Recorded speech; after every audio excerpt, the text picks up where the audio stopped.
Hey everyone, welcome back. Ready for another deep dive? I'm ready. Okay, good. Today we're going to be looking at love, Okay. but we're going to be approaching this topic a little bit differently. We're only going to be using a single source. Oh, interesting. What is it? It's a book called Being in Love.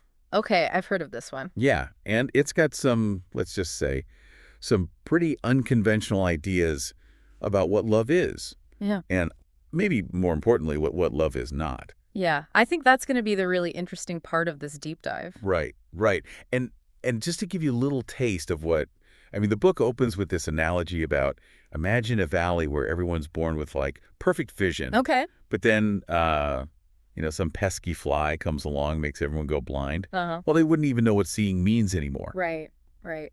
So the author suggests something similar has happened to us when it comes to love.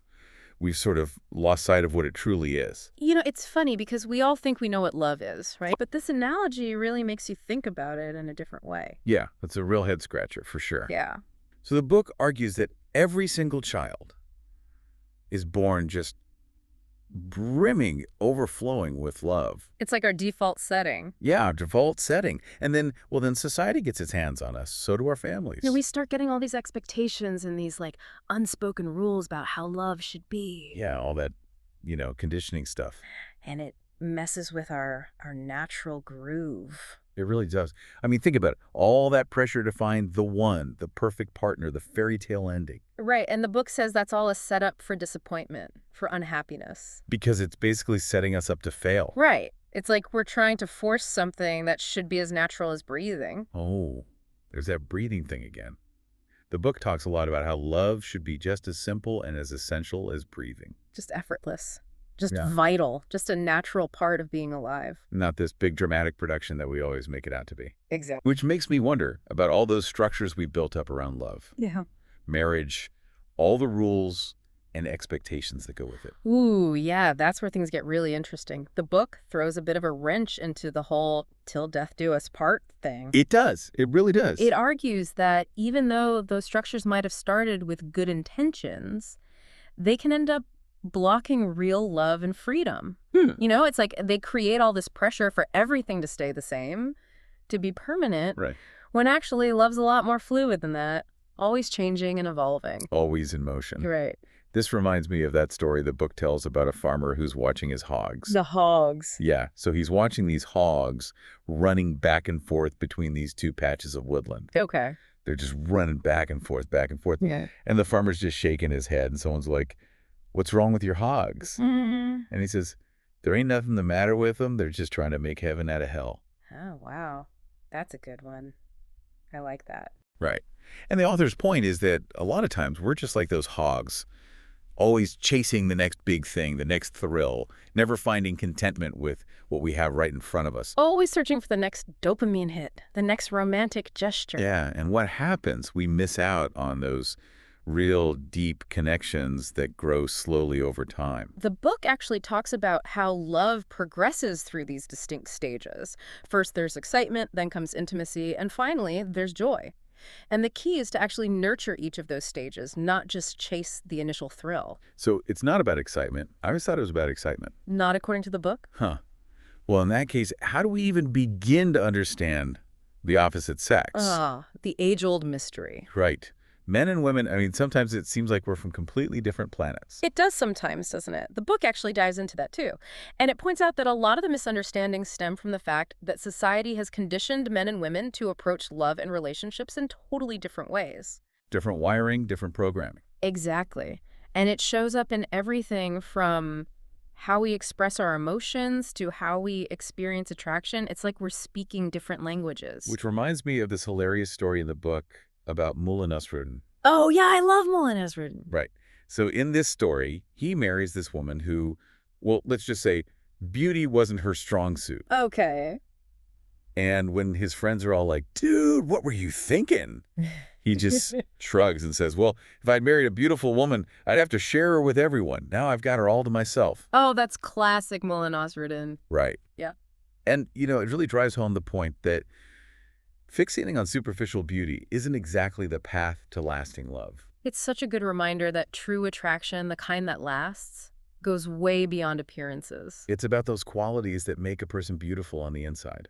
Their values, their spirit. It's about connection on a deeper level. Yeah. The book actually suggests that to find that kind of love, we need to cultivate a different kind of awareness, a deeper understanding of ourselves and what we're truly looking for. So how do we do that? Where do we even begin? Well, the book talks a lot about the power of meditation. Meditation. To find love. It might sound a bit counterintuitive, It does. but the book argues that meditation can actually help us let go of all those ego-driven desires and expectations that sabotage our relationships. It's about quieting the mind. Exactly. Yeah. By quieting the mind, connecting with that deeper part of ourselves, we tap into a wellspring of love and compassion. And then that love naturally flows outward to others. So before we can truly share love with someone else, we have to find it within ourselves. That's the idea. Yeah, this reminds me of another Molinos-written story. Oh, tell me. I love these stories. Okay, so this one, his wife beats him up. Oh, no. I know, right? And when people are asking him why he didn't fight back, he's like, well, I took your advice and didn't say a word. But she didn't. Oh, Molinos Rubin. Right. But it makes a good point, though. Communication is key in any relationship. Absolutely. The book really emphasizes honest, open communication, especially when it comes to expressing our needs and feelings to our partners. It can be really hard to do that in a healthy way. So true. It's so easy to fall into those patterns of blame and defensiveness. Right. The key is to express yourself in a way that invites your partner into the conversation, not pushes them away. Sometimes you might even need some help with that, like maybe couples counseling or something. Yeah. It's like in that story about KB and Deeksha. Oh, what happened with them? Well, remember how Deeksha totally freaks out when KB admits to having a crush on another woman? Yeah, it is a whole thing. Talk about jealousy. Classic example of how jealousy can just wreak havoc in a relationship. Ugh. You know, the book actually offers a really helpful way to think about negativity in relationships. It talks about these 3 stages. Okay, The first stage is a positive focus. where you're seeing the best in each other. Exactly. Then comes what the book calls deliberate negativity.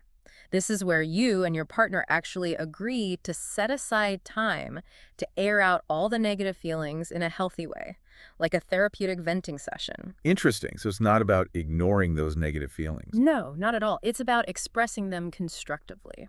Okay, I see. What's the third stage? The third stage is what the book calls spontaneous expression. Okay. This is when you can be both positive and negative authentically without getting stuck in those destructive patterns that we were talking about. So you can bring your whole self to the relationship. Exactly. That makes sense. You know, the book also has some pretty radical things to say about infidelity. It argues that infidelity isn't always a personal rejection, kind of like in the story with KB and Deeksha. Where his attraction to another woman actually strengthened his relationship with Deeksha. Right. It's a pretty wild concept, isn't it? It is. The book really pushes us to reconsider everything we think we know about infidelity. Like, it suggests that exploring connections with other people can actually enhance our existing relationships. But, and this is a huge but. It has to be done with total openness and understanding from both partners. Exactly. It's not about swinging or open relationships. It's about a very specific kind of honesty and trust. The book is really challenging us to examine our own conditioning around intimacy and connection. Like, are our reactions based on genuine feelings or just society's expectations? It reminds me of that story about the guy in the bar who asks a woman for the time, and she totally accuses him of hitting on her. What? Yeah. Turns out she was a psychology student doing an experiment on people's reactions to shocking statements. Wow. I know, right? Yeah. It just goes to show how easily we misinterpret things based on all those societal norms and expectations. Absolutely. We're so quick to jump to conclusions. Exactly. We project our own assumptions on others, and it creates all this unnecessary drama and conflict. That's true. You know, the book argues that our constant pursuit of comfort and security can actually prevent us from experiencing deeper, more fulfilling connections. Oh, that's interesting. I'm curious to hear more about that. Yeah, me too. So we're so afraid of being uncomfortable that we actually end up creating more discomfort for ourselves. Right, exactly. But how does that play out in relationships? Well, you know, when we cling to what's familiar, to what feels safe, we kind of put a limit on our own growth. And we miss out on the chance to really embrace all the uncertainty and complexity that comes with love, you know? It's like we need to get out of our comfort zones a little bit. Yeah, a little shakeup every now and then can be a good thing. The book actually uses this fascinating example about a psychology student who deliberately made shocking statements just to observe people's reactions. Oh, I think I remember that one. It just shows how much we rely on these ingrained social norms and how much we could potentially gain by challenging them. So step outside the box a little bit. Which leads me to this concept of non-doing that the book talks about. Yeah. I'll be honest, it sounds a little counterintuitive to me, but I know, right? But there's some real wisdom there. so what is it exactly? Well, basically, non-doing is about surrendering to the natural flow of life rather than always trying to force things or control things. Okay, it's about letting go. Yeah, letting go of that need to always be doing, doing, doing, and allowing things to unfold organically. The book suggests that this approach can lead to some really deep experiences. Like what? Deeper experiences of love, of gratitude, a sense of inner peace. So instead of always white-knuckling it through life, we learn to trust in something larger. Yeah, trusting in the process, trusting in something beyond our limited understanding. Which I imagine can be really tough, especially with all the pressure from society to always be striving, always be achieving. It's definitely a challenge. Hmm. But the book encourages us to question all those messages to see if they're really serving us or not. It challenges that whole idea that permanence is necessary in love or even desirable. Yeah, the till death do us part thing. Right. The book suggests that trying to force something to last forever can actually lead to a lot of stagnation and unhappiness. Makes sense. Instead, it advocates for embracing change, allowing love to evolve naturally, even if that means parting ways. I remember there's this great analogy in the book.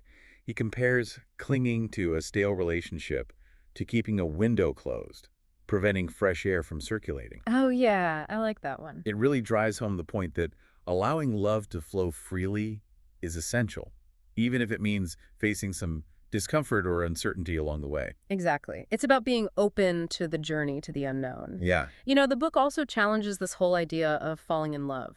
What do you mean? Well, it suggests that it's more about rising in love. Rising in love. Huh.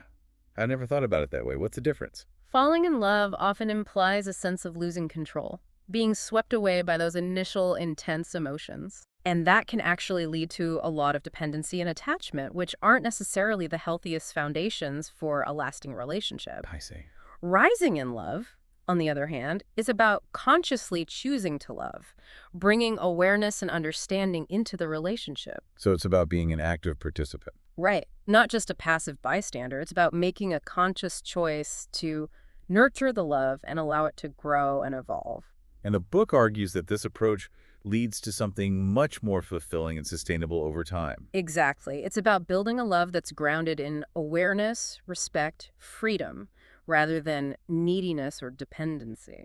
Which brings us back to that idea of meditation, right? The book really emphasizes the role of meditation in cultivating a deeper sense of awareness and presence in our relationships. But how does that actually work? Well, meditation helps us understand ourselves better, understand our partners better. It quiets that mental chatter. Yeah, exactly. It allows us to tap into a much deeper source of love and compassion within ourselves. And then we can bring that love and compassion into our relationships. Exactly. Which reminds me of this idea of truth in relationships. The book really stresses the importance of being authentic and vulnerable with our partners. But let's be real, that can be absolutely terrifying. Oh, it can be, definitely. But the author really makes a strong case for vulnerability being absolutely essential for creating truly meaningful relationships. So even if it's scary, we have to risk being fully seen. Yeah, it's about taking that risk. Right. Trusting that real love, real intimacy can withstand the heat of honesty. So be brave, be open, be honest. Exactly. Share your vulnerabilities, your fears, your deepest desires, even when it feels risky. The book encourages us to be courageous in our relationships. And what about those inevitable difficult times, those inevitable challenges that come up in any relationship? The book actually talks about using negativity as a tool. How does that work exactly? Well, instead of trying to suppress negativity, avoid it, pretend it's not there, the book suggests that we can actually use it to strengthen our relationships. There are 3 stages of negativity that the book outlines. The first one is a positive focus, where you're primarily attuned to the good in the relationship. You're seeing the best in each other. Okay. The second stage is something called deliberate negativity. This is where you and your partner agree to set aside time to actually express those negative feelings in a healthy, contained way. It's sort of like a therapeutic venting session. So it's about expressing negativity constructively. Exactly. And the third stage is what the book calls spontaneous expression. This is where you can be both positive and negative authentically without getting stuck in those destructive patterns that we were talking about before. It's about bringing your whole self to the table. Yeah, exactly. The good, the bad, and everything in between. And the book argues that approaching negativity this way can actually deepen intimacy and strengthen the bond between partners. Exactly. It's about using those challenging moments as opportunities for growth and understanding. And it's important to remember that every relationship involves a certain amount of give and take, right? Absolutely. A healthy relationship has to have a balance of both. But what happens when that balance gets thrown off? That's when things start to go south. Right. Because one person ends up giving too much. Yeah, the giver ends up feeling depleted, resentful, and the receiver becomes overly dependent, starts to lose their sense of self-worth. It's like that saying, you can't pour from an empty cup. Both people suffer. Exactly. So it's about making sure both partners feel empowered to both give and receive love freely. Creating a dynamic of mutual support and nourishment. It's so important to remember that giving and receiving isn't just about tangible things. Sometimes it's about emotional support, validation, or just being present and listening attentively. Being there for each other. Exactly. And these principles of awareness, communication, respect, they don't just apply to romantic relationships. They're important in all our relationships. Exactly. Whether it's with friends, family, or colleagues, it's about creating a life filled with authentic connections and meaningful interactions. And speaking of meaningful interactions, the book has some pretty interesting things to say about the role of sex in relationships. It argues that love shouldn't just be about sex. It really challenges that notion that love and sex are the same thing. Which can be hard to hear in a culture that's so fixated on the physical aspects of relationships. It can be, but the book reminds us that true love encompasses so much more than just the physical. Shared values, mutual respect, emotional intimacy, that deep sense of connection that goes beyond the physical. Exactly. It's about appreciating all the different facets of a relationship, all the nuances and complexities that make it truly enriching. And, cultivating that kind of love, it takes time, it takes effort. It doesn't just happen magically. No, it doesn't. It's about making a conscious choice to be present with each other, to communicate openly, to love each other day after day. So we have to put in the work. We do, but the rewards are so worth it. And we can't just rely on autopilot. Right. We can't just coast and expect love to thrive on its own. We have to be proactive. We have to be intentional, create space for it to grow. Exactly. It's about becoming conscious creators of our own love stories rather than just passive bystanders. And the book offers a lot of really practical guidance on how to do that.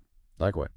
Well, it encourages us to pay attention to our thoughts, our words, our actions, to practice empathy and understanding, to create a shared vision for their relationship that's grounded in mutual respect and freedom. And all of that takes courage, doesn't it?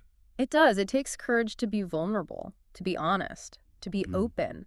The book actually talks about this idea of the fire test of truth in relationships. The fire test of truth, what does that mean? It means that real love can withstand challenges, conflicts even, but only if both partners are committed to being authentic and vulnerable with each other.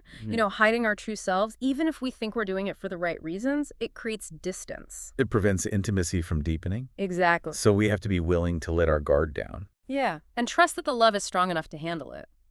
The author encourages us to create a space in our relationships where both partners feel safe enough to be fully seen and accepted, flaws and all. True love isn't about perfection. It's about embracing the messiness, the complexities of being human. Yes. And choosing to love each other through it all. Which means we need to be really self-aware, right? Like we have to understand our own triggers and patterns before we can even try to communicate them to our partner. Absolutely, yeah.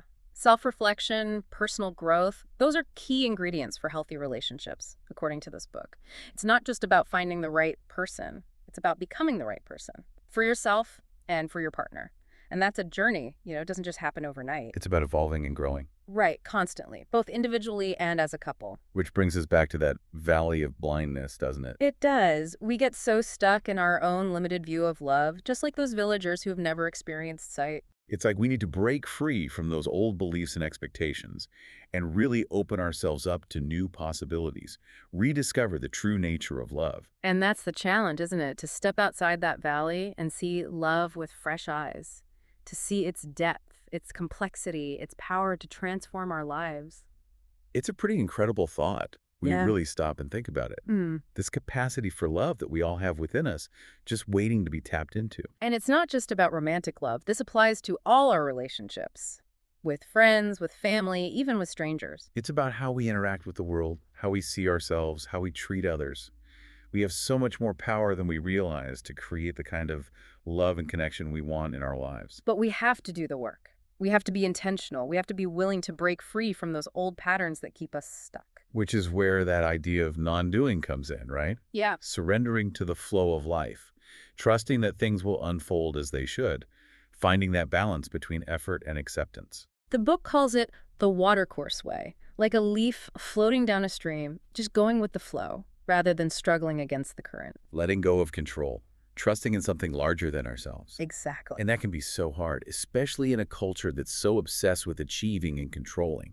We're constantly told we have to hustle, we have to make things happen. But this book suggests that real fulfillment comes from a different place entirely, a place of surrender, of acceptance, of allowing. It's about letting go of that constant striving, Yeah. embracing a more receptive approach to life. It's about shifting from a mindset of scarcity to a mindset of abundance. And that shift in perspective can have a huge impact on our relationships, right? Absolutely.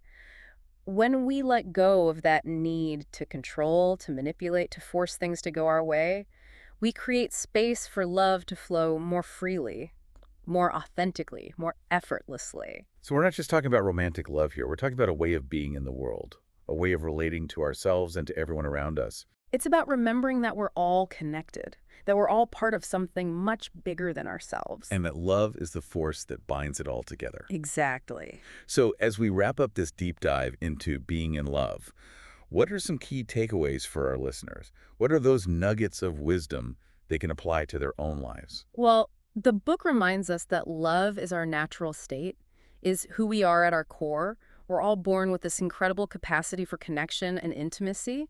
But somewhere along the line, we start to believe those limiting beliefs, those expectations, and we develop patterns that actually prevent us from experiencing love fully. So it's about unlearning those old ways of thinking and behaving, Yeah. shedding those masks and facades, embracing a more authentic, more courageous way of being in the world. Exactly. It's not about finding the perfect person. It's about becoming the right person for ourselves and for the people we love. It's about cultivating awareness, communicating openly, embracing vulnerability, and making a conscious choice to love each other fully and completely, imperfections and all. And this journey of love, it's not limited to romantic relationships. It extends to every area of our lives. Absolutely. It's about how we treat ourselves, how we treat our friends and family, how we see the world. It's about choosing love in every moment, in every interaction. Beautifully said. Love is a transformative force, a source of incredible joy and healing. And by cultivating that love within ourselves, we naturally create a more loving and fulfilling world around us. And so, as a final thought to leave our listeners with, if love truly is our natural state, like breathing, what are the obstacles that prevent us from experiencing it fully? What are those things that we're holding on to, those beliefs, those fears, those patterns that keep us separate, keep us closed off from truly connecting? And how can we begin to let them go? That's the real question.